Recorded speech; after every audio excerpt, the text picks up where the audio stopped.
नमस्कार साथियों, एक नई अपडेट निकल के सामने आ रही है और उस अपडेट में बताया गया है कि जो 30 सितंबर तक अंतिम वर्ष की परीक्षाएं कराई गई थी, उन परीक्षाओं को लेकर सुप्रीम कोर्ट में छात्रों की तरफ से एक दया याचिका दायर की गई है। इस दया याचिका में सबसे महत्वपूर्ण बात यह है दोस्तों कि जो ये याचिका लगाई गई है, जिन भी छात्रों ने याचिका लगाई है, उनमें से एक ऐसा छात्र है कि जो कोविड पॉजिटिव है और उस छात्र ने भी ये याचिका लगाई है। उन सभी का कहना है कि बहुत से ऐसे छात्र हैं जो फिलहाल भी अपने घर रह के भी कोविड पॉजिटिव हैं, वो बच्चे एग्जाम देने कैसे आएंगे, या फिर जो फाइनल ईयर के बच्चे हैं उनके पेरेंट्स जो हैं वो कोविड पॉजिटिव हैं, यदि वो घर से बाहर आते हैं और संक्रमित पाए जाते हैं तो जितने भी छात्र उस रूम में या फिर उस हॉल में उस कॉलेज में जो एग्ज़ाम्स देने आएंगे, उन सभी बच्चे वो कोविड पॉजिटिव हो सकते हैं। इस चीज़ को देखते हुए एक दया याचिका दायर की गई है। इसमें क्या कुछ जानकारियाँ आपके लिए शेयर की गई हैं, मैं सभी के ऊपर प्रकाश डालता हूँ। यहाँ आप देख पाओगे देश भर के 1 दर्जन से अधिक छात्रों ने 6 जुलाई को जारी किए गए यूजीसी दिशा निर्देश को रद्द करने के लिए सुप्रीम कोर्ट में याचिका दायर की। यूजीसी के दिशा निर्देश में सभी विश्वविद्यालय, कॉलेज और 30 सितंबर 2020 तक अंतिम वर्ष की परीक्षाएं आयोजित करने का दिशा निर्देश दिया गया था। याचिकाकर्ता, जिसमें कोविड पॉजिटिव छात्र भी शामिल है, कहा कि ऐसे कई अंतिम वर्ष के छात्र हैं जो या तो खुद या उसके परिवार कोविड पॉजिटिव हैं। साथियों, एक बार दोबारा से देखना, यहाँ कहा गया है एक छात्र के द्वारा कि कोविड पॉजिटिव छात्र भी शामिल है और कहा कि अंतिम वर्ष के छात्र हैं जो या तो खुद या उनके परिवार कोविड पॉजिटिव, यानी कि जो दया याचिका दायर करने वाला लड़का है वह स्वयं कोरोना पॉजिटिव है। उनकी दलील है ऐसे छात्रों को 30 सितंबर 2020 तक अंतिम वर्ष की परीक्षाओं में बैठने के लिए मजबूर करना अनुच्छेद 21 के तहत जीवन के अधिकार का खुला उल्लंघन है। यानी कि जो अनुच्छेद 21 है, उस 21 अनुच्छेद के अनुसार सभी व्यक्तियों को जीवित रहने का अधिकार दिया जाता है, जिसका उल्लंघन यूजीसी कर रही है। ऐसी बात इन्होंने कही है। केंद्रीय गृह मंत्रालय ने 6 जुलाई 2020 को एक अधिसूचना के जरिए विश्वविद्यालय और संस्थाओं को परीक्षा आयोजित कराने की अनुमति दी थी और विश्वविद्यालय और यूजीसी के दिशा निर्देशों और मानक संचालन प्रक्रिया के अनुसार अंतिम वर्ष की परीक्षाओं को अनिवार्य रूप से आयोजित कराने के आदेश दिया गया था। गृह मंत्रालय की अधिसूचना के बाद यूजीसी ने अंतिम सेमेस्टर के छात्रों को परीक्षा के लिए संशोधित दिशा निर्देश जारी किए, जिसमें विश्वविद्यालय को ऑफलाइन पेन पेपर या फिर मिश्रित मोड पर परीक्षा आयोजित कराने का निर्देश दिया गया।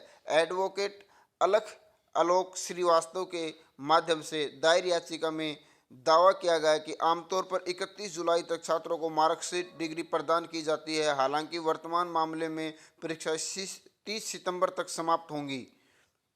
याचिका ने कहा, मार्कशीट डिग्री के विलंब अवार्ड होने के कारण याचिकाकर्ता और अन्य अंतिम वर्ष के छात्र उच्च पाठ्यक्रमों में प्रवेश पाने और नौकरी पाने के बहुमूल्य अवसरों से वंचित हो जाएंगे, जो अनुच्छेद 14 का उल्लंघन करता है। दोस्तों, यदि रिजल्ट में देरी की जाती है, बच्चे अगली कक्षा में मतलब कि दाखिला नहीं ले पाते हैं, या फिर जो अपनी जॉब्स हैं उस जॉब्स में जॉब्स के लिए फार्म अप्लाई नहीं कर पाते हैं, तो इसको अनुच्छेद 14 का इन्होंने उल्लंघन बताया है।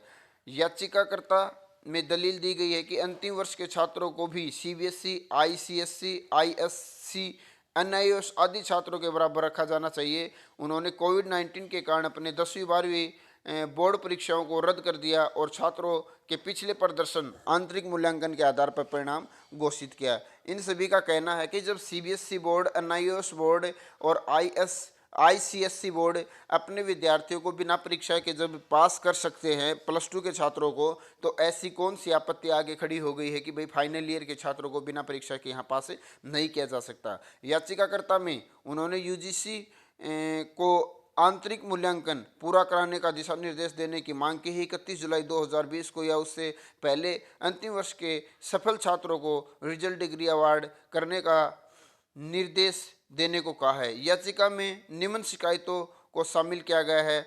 उत्तरदाताओं द्वारा अंतिम वर्ष की परीक्षाएं आयोजित कराने का निर्णय लिया गया। निर्णय पूरी तरह मनमाना और सनक भरा है।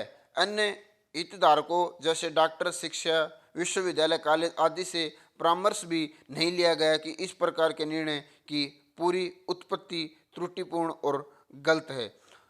उत्तरदाताओं ने बिहार, असम, उत्तर पूर्वी राज्यों के लाखों छात्रों के दुर्दशा को नज़रअंदाज कर दिया, जो कि वर्तमान में लगातार बाढ़ का सामना कर रहे हैं। रेलवे की आवाजाही नहीं हो रही है और छात्र कुछ चुनिंदा ट्रेन ही चल रही हैं। ऐसी स्थिति में एक छात्र जिसने पब्लिक ट्रांसपोर्ट के माध्यम से परीक्षा केंद्र पर जाना है, उसे भारी कठिनाई का सामना करना पड़ेगा। कोविड-19 के प्रकोप के कारण पूरे भारत में किराए पर पीजी आवास प्राप्त करने में कठिनाई का सामना करना पड़ रहा है, क्योंकि मकान मालिक आवास देने के लिए तैयारी नहीं है। कोविड-19 संकट के कारण वित्तीय अवसरों में कमी आई और प्रभावित छात्रों के माता पिता अत्यधिक वित्तीय संकट का सामना कर रहे हैं। ऐसी स्थिति में उन पर परीक्षाओं में उपस्थित होने के लिए संतानों के परिवहन, आवास और चिकित्सक उपचार का बोझ डालना पूरी तरह से अनामूर्त और अनुसूचित है। दोस्तों, इनकी तरफ से कहा गया है, और ये याचिका बता देता हूँ पहले। बॉम्बे हाई कोर्ट ने